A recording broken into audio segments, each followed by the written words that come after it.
Bonjour à tous, je suis le pasteur Franck Lefilate des Assemblées de Dieu de France et je suis heureux de vous retrouver sur le programme Parole de vie de LMTV.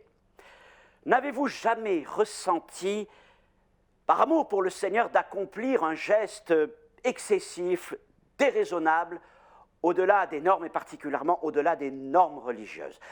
La Bible est pleine d'hommes et de femmes qui furent un jour déraisonnables dans ce qu'ils accomplirent pour le Seigneur. Les exemples sont nombreux, mais aujourd'hui, je voudrais vous parler plus particulièrement d'une femme, une jeune femme. Nous connaissons sa famille, son frère, sa sœur. Lui, c'est Lazare. Sa sœur, c'est Marthe. Et elle, bien sûr, c'est Marie de Béthanie, un village à quelques kilomètres de Jérusalem. Marie apparaît 3 fois dans le Nouveau Testament. Et les évangélistes n'ont retenu d'elle qu'une seule parole. Mais ce ne sont pas tellement ces paroles qui comptent avec Marie, c'est d'autres choses, c'est ses actes, ce qu'elle a accompli à l'égard de la personne de Jésus. Et c'est la manière dont elle se tenait dans la présence de Jésus, sa position auprès de Jésus, et peut-être encore plus, les dispositions de cœur de Marie à l'égard de Jésus. Dispositions de cœur qui lui ont valu d'ailleurs d'être assez critiquées par l'entourage même de notre Seigneur.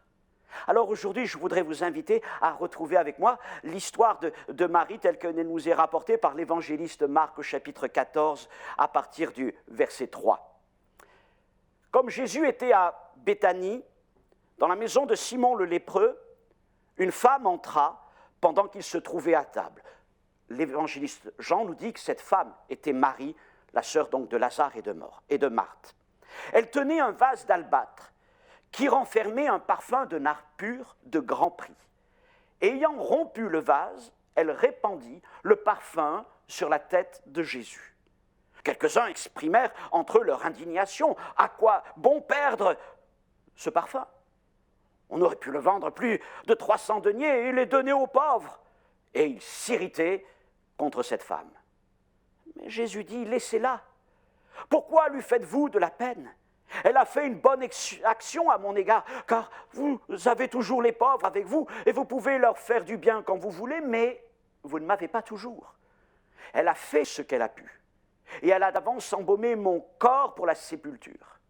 Je vous le dis en vérité, partout où la bonne nouvelle sera prêchée dans le monde entier, on racontera aussi en mémoire de cette femme ce qu'elle a fait.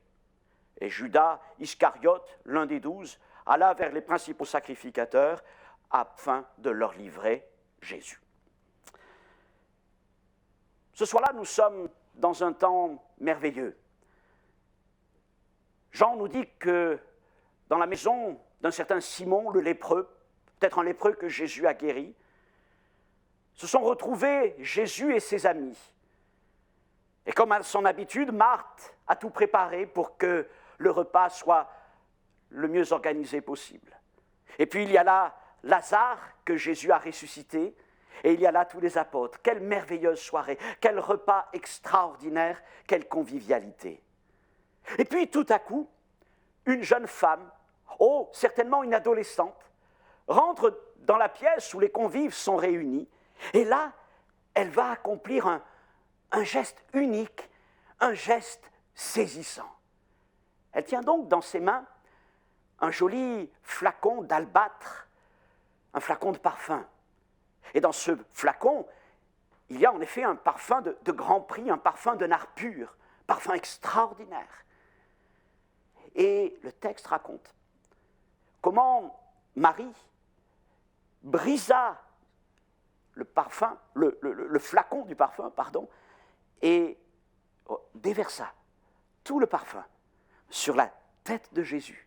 Et ce parfum se mit à couler, un peu comme ce parfum, cette huile qui coulait sur la tête d'Aaron. Et elle en mit même sur les pieds du Seigneur. Et elle essuya les pieds de Jésus avec ses propres cheveux. À bien des points de vue, le geste que venait d'accomplir Marie parut excessif aux convives.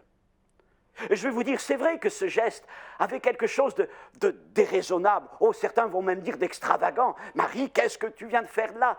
Mais c'est tout ce qui donne justement sa valeur. et sa saveur à ce geste particulier? Aurait-il été dans les normes admises par tous qui n'auraient pas eu la portée prophétique et même universelle et intemporelle que Jésus lui attribua? Le geste de Marie n'était dicté par rien d'autre que l'amour qu'elle portait pour le Seigneur. Et dans cette dimension d'amour total, plus rien d'autre ne compte, ni l'argent, ni les traditions, ni le qu'en dira-t-on. Il n'y a qu'une seule personne qui comptait pour elle, c'était Jésus. Maintenant, Jésus n'a pas dit que le geste de Marie deviendrait la nouvelle norme pour l'adorer. Ce geste était unique et il devait rester unique. Mais en fait, ce n'est pas tellement le geste qui compte en lui-même, mais c'était surtout les dispositions de cœur de Marie, cet amour intense qu'elle a manifesté à l'égard de notre Seigneur. Il est donc question ici de savoir s'il existe quelque chose de déraisonnable ou d'excessif lorsqu'il s'agit d'honorer Jésus-Christ. À vrai dire, aucun don, aucune expression d'amour à l'égard de Jésus ne devrait être jugée déraisonnable. Pourtant, ceux qui étaient présents, et notamment les apôtres, dirent « Mais elle gaspille des ressources, ce qu'elle fait n'est pas convenable. » Cependant, Jésus dit que le geste que Marie venait d'accomplir en sa faveur serait rappelé de lieu en lieu. Ce jour-là, en quelque sorte, Marie venait de bâtir un mémorial à la gloire de Jésus-Christ. Et vous-même, voulez-vous bâtir un mémorial d'amour pour notre Seigneur? Alors, je voudrais voir avec vous 4 choses au sujet du geste de Marie. La première chose, c'est que ce geste était coûteux. Le nard pur était un parfum de couleur rouge qui était le fruit d'un mélange d'huile et d'un extrait de plantes très rares venant de l'Himalaya, de pays donc très lointains. Et quiconque possédait un tel parfum possédait une réelle richesse. Et Marie n'en possédait pas simplement une petite mesure, mais une livre, un gros parfum malgré tout. Et ces parfums représentaient une somme d'argent assez exceptionnelle. Les apôtres, d'ailleurs, l'ont évalué, 300 deniers. Or, il faut savoir qu'un denier, c'était environ la rémunération d'un ouvrier. 300 deniers représentaient donc le salaire d'un ouvrier pendant une année. L'argent nécessaire pour nourrir, faire vivre une famille pendant toute une année. Voilà le coût du geste que Marie a accompli à l'égard de la personne de Jésus. Il n'est donc certainement pas à minimiser en termes de valeur. En plus, il faut savoir que ces parfums représentaient en quelque sorte une épargne pour beaucoup de jeunes filles en Israël. Dès que les enfants devenaient des jeunes filles, des adolescentes, en vue de leur mariage, il arrivait que les parents leur offrent un vase d'albâtre dans lequel ils allaient, année après année, déverser quelques gouttes supplémentaires d'un parfum de grand prix. Et la jeune fille devait bien sûr conserver ce parfum jusqu'au jour de son mariage. Elle pourrait alors le vendre et profiter de l'argent qu'elle avait épargné. Mais bien sûr, il fallait qu'elle veille sur son parfum, il fallait qu'elle garde le vase hermétiquement fermé pour que les odeurs ne s'évaporent pas.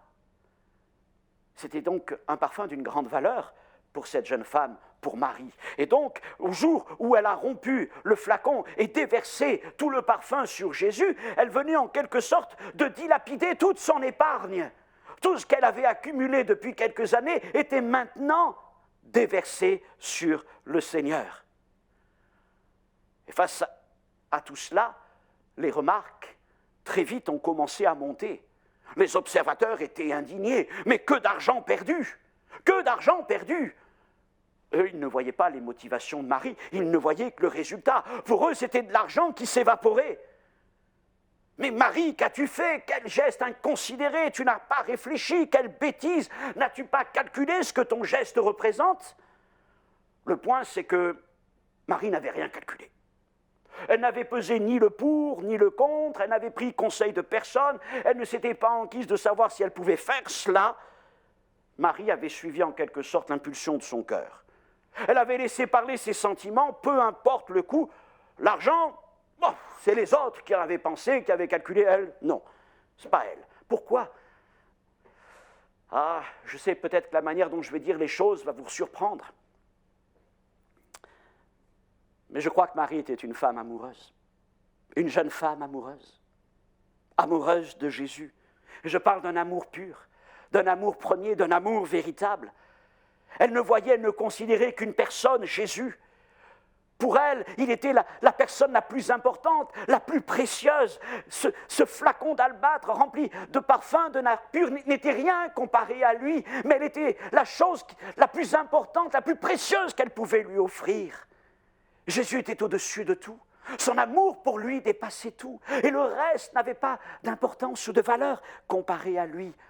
Elle ne s'était pas donc occupée de faire des calculs, mais elle voulait honorer le Seigneur avec ce qu'elle avait de plus cher, de plus important dans sa vie. Marie est de celles et ceux qui ont tout vendu pour suivre Jésus. Alors, écoutez, je ne vous dis pas d'aller liquider votre compte épargne si vous avez quelques ressources d'argent, je ne sais pas, parce que l'important n'est pas dans l'acte lui-même, encore une fois. Cet acte était unique et il n'était pas destiné à devenir une norme. Je vous l'ai dit, la question de savoir, est-ce que Jésus est vraiment la personne qui compte le plus pour vous? Deuxième chose concernant l'acte de Marie, c'est qu'il a été considéré par certains comme un gaspillage de ressources. Retournons encore dans la maison de Simon le lépreux et assistons à ce repas. Jésus et les apôtres sont en train de manger. Quel moment merveilleux, extraordinaire. Et puis donc Marie arrive. Et tout à coup, voilà que les narines des convives sont saisies par la puissante odeur du parfum. Avez-vous déjà senti des parfums, de véritables parfums? Ça vous prend les narines, ça remplit toute une pièce. Et là, tout le monde s'est arrêté. Mais quelle est cette odeur? Quel est ce parfum si agréable? Et alors ils ont vu donc Marie en train de répandre ce parfum précieux sur la tête de Jésus. Et tous se sont arrêtés dans leur discussion. Ils se sont peut-être même arrêtés de mâcher la nourriture. Et ils ont regardé stupéfaits Marie en train d'essuyer les pieds du Seigneur avec ses cheveux. Et là, ils se sont dit, mais quelle perte, quel gaspillage de ressources, et les reproches donc fusaient. Évidemment, il n'est jamais de bon ton de jouer les avares.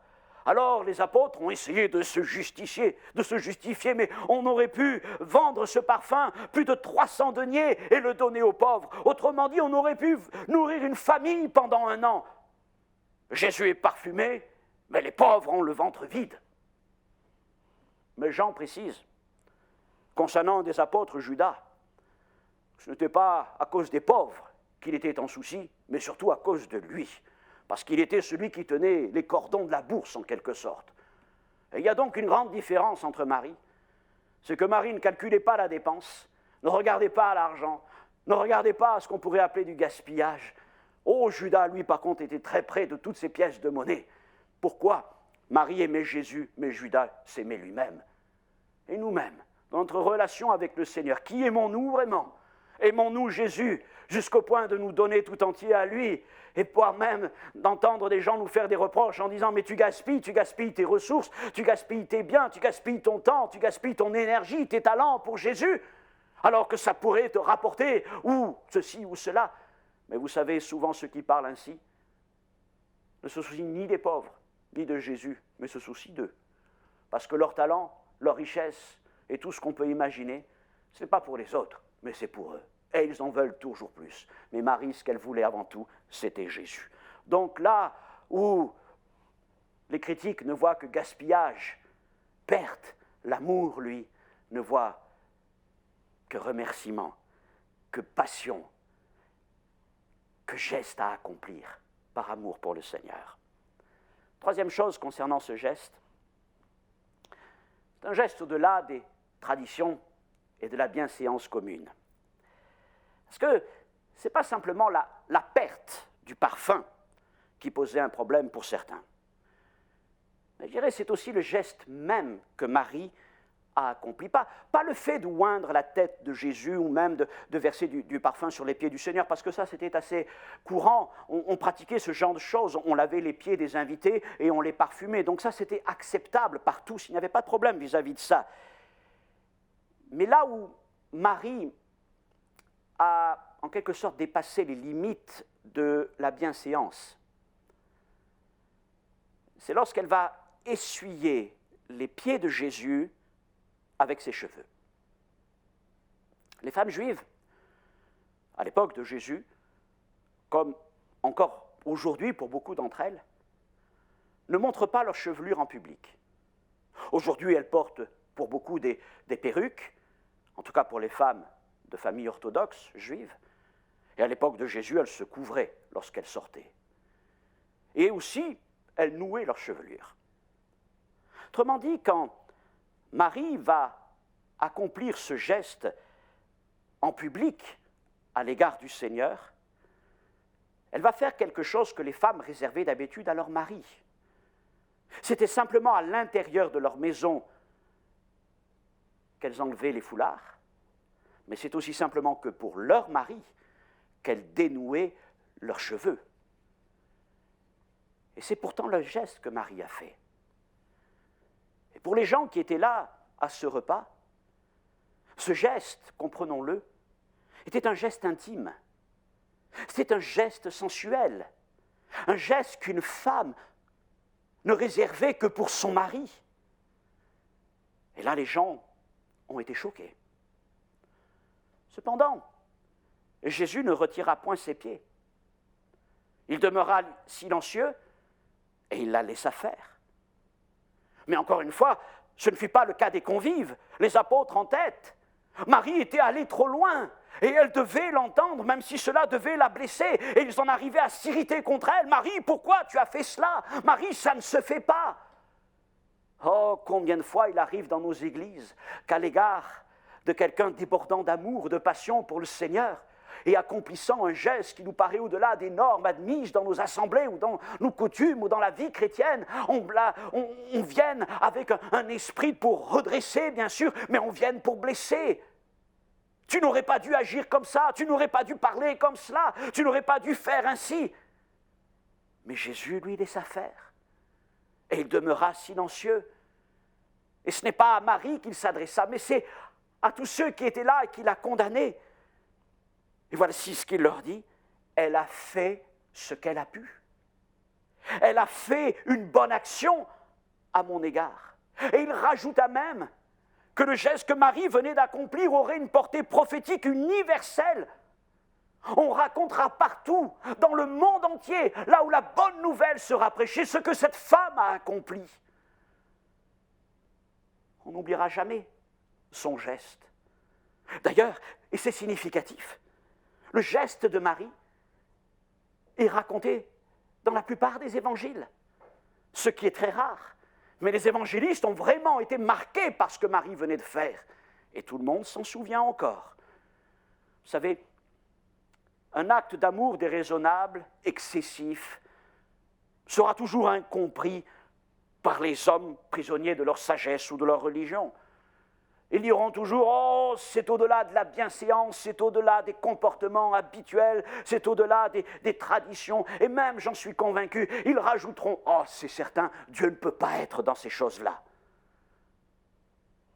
Oui, mais Jésus ne retira pas ses pieds. Et il la laissa faire.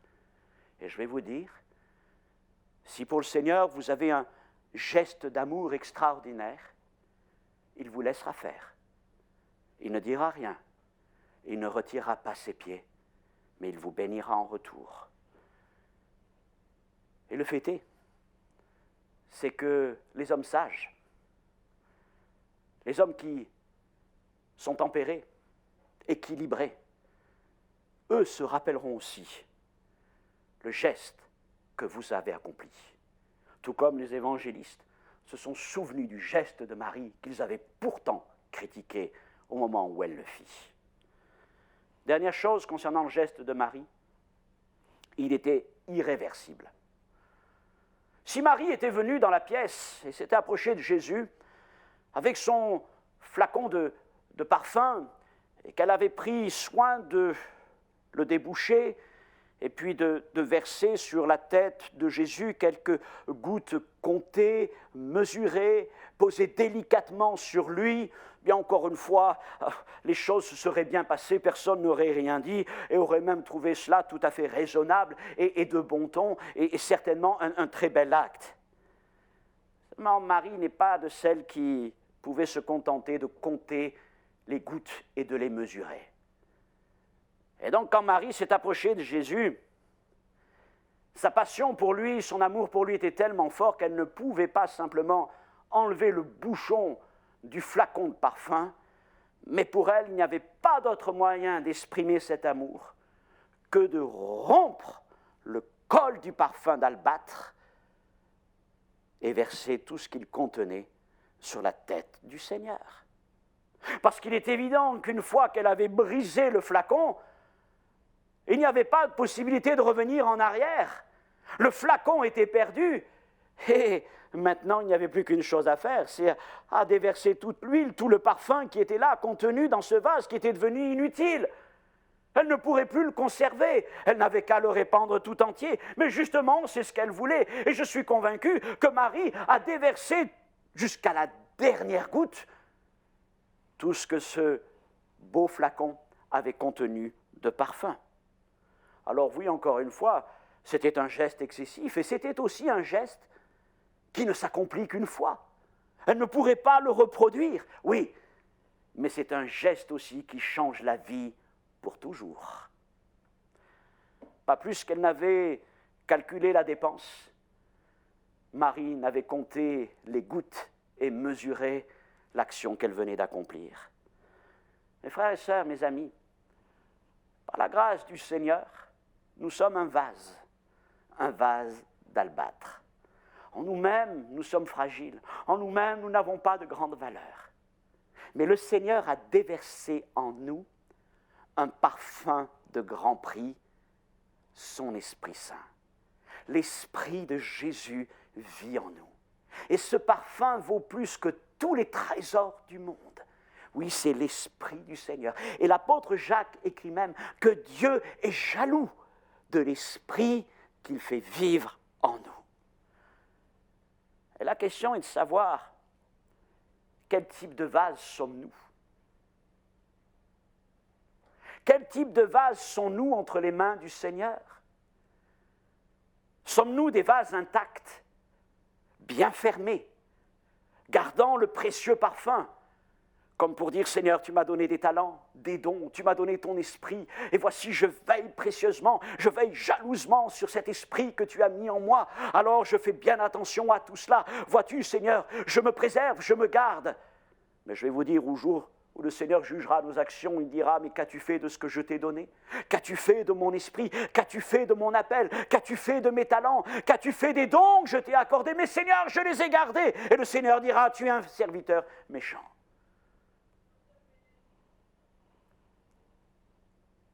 Mais je suis convaincu que pour la plupart d'entre nous, nous ne sommes pas de ceux qui voulons garder pour nous-mêmes ce que le Seigneur nous a accordé. Mais je vais vous dire à quoi la plupart des chrétiens ressemblent. La plupart du temps, voilà comment nous agissons. Nous voulons honorer le Seigneur parce que nous l'aimons, mais nous ne l'aimons pas comme Marie. Trop souvent, nous nous contentons simplement de prendre notre vie, notre flacon en quelque sorte, et nous enlevons le bouchon. Et alors nous allons donner au Seigneur, nous allons donner à l'Église, nous allons donner à son service, à son royaume, quelques gouttes. Oh Seigneur, voici quelques gouttes précieuses. Ne sont-elles pas précieuses? Alors je les compte, je fais attention dessus, parce que je ne veux pas les gaspiller, Seigneur. Alors je donne un peu de mon temps, alors je donne un peu de mes biens, alors je donne un peu de mon amour pour le Seigneur. N'es-tu pas honoré, Jésus, par ce que je viens de te donner? Le Seigneur dira, oui, certes. Certes, tu me donnes quelques gouttes. Mais tu les comptes, ces gouttes. Ne pourrions-nous pas donner davantage au Seigneur? Combien dans les églises sont prêts à agir comme Marie? À dire, Seigneur, moi, je ne suis peut-être qu'un petit vase d'albâtre, Mais je tiens dans mon cœur quelque chose de magnifique, d'extraordinaire, c'est ton esprit. Mais l'important, Seigneur, ce n'est pas ce que je garde, mais ce que je donne. Alors voici, mon Dieu, je voudrais être comme un vase brisé, un vase rompu entre tes mains. Et Seigneur, tout ce que tu m'as donné, tout l'esprit qui vit en moi, tous mes talents, tous mes dons, mon appel, ma vie, Seigneur, moi, ma famille, nous ne voulons pas compter, nous ne voulons pas mesurer, mais nous voulons t'honorer d'un amour excessif, d'un amour déraisonnable, comme toi tu nous as aimés. Seigneur, je veux rompre ma vie devant toi. Je ne veux pas garder mon trésor, je veux te l'offrir. Et je vous garantis que si vous vivez ainsi avec le Seigneur, vous n'aurez jamais de souci quant à savoir s'il y aura quelque chose dans le vase rompu. Parce que tant que nous gardons le vase fermé, nous gardons une mesure d'Esprit Saint que Dieu nous donne. Mais à partir du jour où nous acceptons d'être comme des vases brisés entre les mains du Seigneur, je vous le garantis, l'huile ne manquera jamais. Et plus nous déverserons le parfum sur le Seigneur, sur nos frères, sur nos sœurs, pour apporter une bonne odeur dans ce monde, et plus l'huile abondera dans nos vies. Voilà le témoignage de Marie, et que ce témoignage puisse aussi devenir le nôtre. Notre Dieu, notre Père, nous te remercions pour l'histoire de Marie. Et cette histoire touche nos cœurs, et combien nous voudrions ressembler à cette jeune femme qui n'a jamais cherché à compter, à mesurer, mais qui s'est toujours laissé conduire par ce premier amour qu'elle te portait. Tu ne l'as pas repoussée, même si aux yeux des hommes elle est allée au-delà des normes. Tu l'as acceptée et tu l'as bénie. Seigneur, merci de nous permettre d'agir comme à Marie. Elle est vraiment l'image du disciple de Jésus-Christ, de l'adoratrice de Jésus-Christ. Puissions-nous lui ressembler à elle aussi, toujours plus, mon Dieu. Voici, je te donne ma vie, voici, nous te donnons notre vie. Nous voulons être un flacon d'albâtre brisé entre tes mains, duquel coulera en abondance le parfum du Saint-Esprit. Amen. Que Dieu vous bénisse, chers frères et sœurs. À une prochaine fois, Dieu voulant.